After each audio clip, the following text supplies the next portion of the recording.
समांतर श्रेणी, दूसरा प्रश्न अभी लिए हैं हम लोग। समांतर श्रेणी 25 कॉमन 28 31 डॉट डॉट 100 में कुल कितने पद है?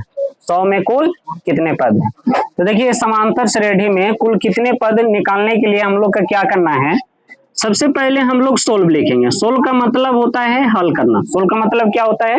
हल करना। सबसे पहले देखिए इसमें आपको प्रथम पद लिखना है। तो प्रथम पद को क्या से सूचित किया जाता है?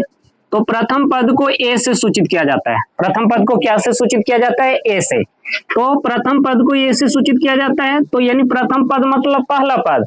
तो पहला पद क्या दिया? यानी 25। क्या दिया है? 25। उसके बाद में आपको क्या निकालना है? सार्वय अंतर यानी डिफरेंट।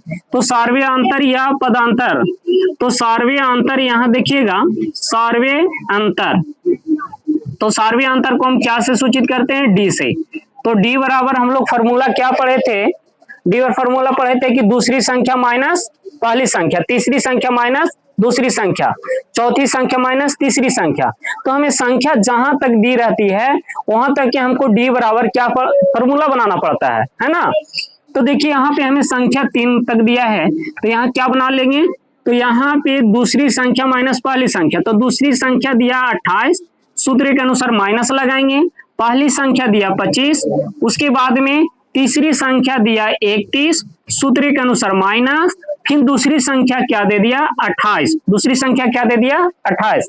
अब यहाँ पे हम लोग क्या करेंगे? तो देखिएगा यानी 28 में से 25 घटाएंगे तो कितना बचेगा? तो 3 बचेगा। कितना बचेगा? अब 31 में से हम 28 घटाएंगे तो कितना बचेगा? 3।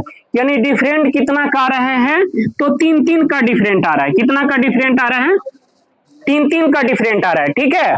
अब कहता है डॉट डॉट 100 में कुल कितने पद है? पद बोल रहे पद। तो पदों की संख्या को हम क्या से सूचित करते हैं? एन से। तो यहाँ पे लिखना होगा कि पदों की संख्या बराबर क्या दिया? तो पदों की संख्या में दिया नहीं है, पदों की संख्या निकालना है। तो पदों की संख्या को एन से सूचित करते हैं और एन बराबर आपको क्या कर देना है? डॉट डॉट व्हाट लगा देना है, यानी आपको एन याद करना है। ठीक है।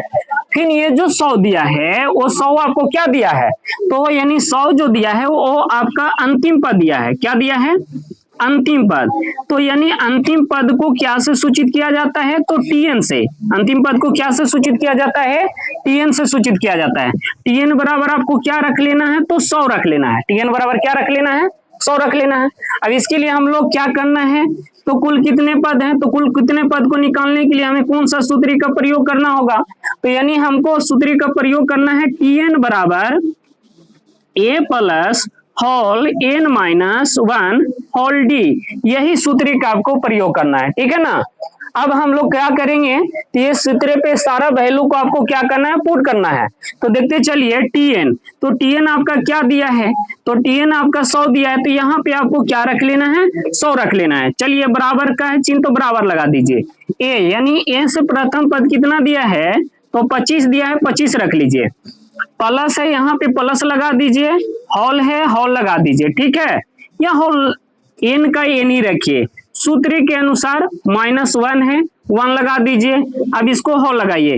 यहाँ पे कुछ नहीं तो इंटू ट्रिपल इंटू मतलब मल्टीपल होता है, तो यहाँ पे मल्टीप्लाई दे दिए डी, और डी से डिफरेंट यानी डिफरेंट कितना निकला? तो 3 निकला था। डिफरेंट कितना निकला था? 3। अब यहाँ या भी लगा सकते हैं। अब देखिए यहाँ पे क्या करना है? ये 100 का 100 ही रहेगा, है ना, बराबर में आ जाइए। अब यहाँ पे ये 25 का 25 ही रहेगा, प्लस का प्लस ही रहेगा। जहां तक के होल है तहां तक आपको +3 से क्या कर देना है? गुना कर देना। तो 3 गुने n कीजिएगा तो ये क्या हो जाएगा? 3n हो जाएगा। ठीक है। माइनस गुने प्लस कीजिएगा, क्या होगा? माइनस होगा। और 1 से 3 में गुना करेंगे तो क्या आएगा? 3 आएगा। अब यहाँ पे हमको करना क्या है? तो देखिएगा अब यहाँ पे हम क्या करेंगे? तो ये 100 का 100 ही रहेगा। 100 का क्या रहेगा? 100 ही रहेगा। अब यहाँ पे हमको करना क्या है? ये 3 देखिए, ये 3n का 3n रहेगा। 3n में आगे प्लस था, प्लस छिप गया। और 25 में से हम 3 को घटाएंगे तो क्या बचेगा? 25 में से हम 3 घटाएंगे तो मेरे पास बच जाएगा यानी 22। 22 यहाँ पे प्लस नहीं दिख रहा, प्लस छिपल था, लेकिन इसको पीछे ले गए तो आपका प्लस दिख रहा है, ठीक है ना। अब इसके बाद हम लोग क्या करेंगे, तो अंक को अंक के साथ में क्रिया करेंगे, एक जाति को एक साइड, एक जाति को, तो ये 100 का 100 ही रहेगा, 100 का। अब ये 22 प्लस में है, इसको ये साइड लेकर आते हैं तो ये क्या में बदल जाता है, तो यानी प्लस में तो इधर आया तो ये माइनस में बदल गया, और ये 3n का 3n ही होगा, है ना। अब यहाँ पे हम लोग क्या करेंगे, तो देखिएगा अब यहाँ पे आपको क्या करना है, यानी क्या करना है, यानी 100 में से आपको 22 को घटा देना है।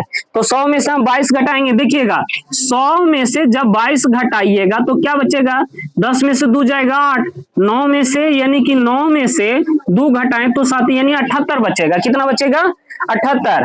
तो अब यहाँ पे आपको क्या करना है, 78 बराबर क्या आ गया, तो 3n, 78 बराबर क्या आ गया, 3n। अब यहाँ पे हमको क्या करना है, देखिएगा अब यहाँ पे हम लोग क्या करेंगे, इसको इस तरह से लिख सकते हैं, इसीलिए 3n बराबर 78, 3n बराबर 78, 3n बराबर 78 आ गया। अब यहाँ पे हम लोग क्या करेंगे, 3 जो है गुना, यानी 3 गुना में है, बराबर में जाएगा तो क्या में बदल जाएगा, भाग में, तो n बराबर क्या हो जाएगा, 78 बटा कितना हो जाएगा, 3, 78 बटा कितना हो जाएगा, 3 हो गया।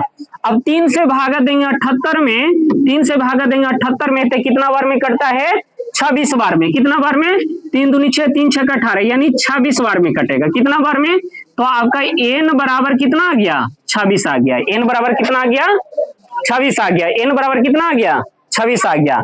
अब यहाँ पे लिख सकते हैं, अतः क्या लिखेंगे, अतः समांतर श्रेणी लिखेंगे, अतः समांतर श्रेणी, अतः समांतर श्रेणी में, अतः समांतर श्रेणी में कुल, अतः समांतर श्रेणी में कुल 26 पद हैं। कितने पद हैं, 26 पद हैं। यही आपका क्या हो गया, आंसर।